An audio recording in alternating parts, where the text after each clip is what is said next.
বন্ধুরা সন্ধ্যাবেলায় চলে আসলাম মাংস নিতে। এই দেখো 200 টাকা কিলো আজকে। তো যাই গিয়ে 500 মতন নিই। দাও আমার 500 মতন দাও।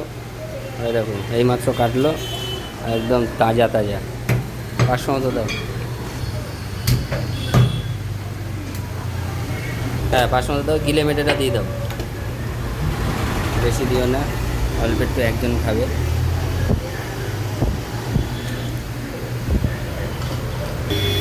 লিমিটেডটা আগের দিন নেওয়া হয়নি।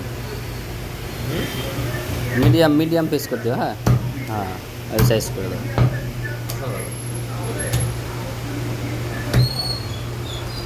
কালকে রবিবার একবার খাওয়া হয়েছে, আজকে আবার সোমবার। ওই যদি শ্বশুরের ভাগ্যে যদি অল্প একটু জোটে। হ্যাঁ শ্বশুরের মানে শ্বশুরের ভাগ্যে আমার কপালে অল্প জোটবে, তাই বলছি। শ্বশুর খাবে, ওই একটুখানি যদি পাওয়া যায় হালকা পাতলা। হুম।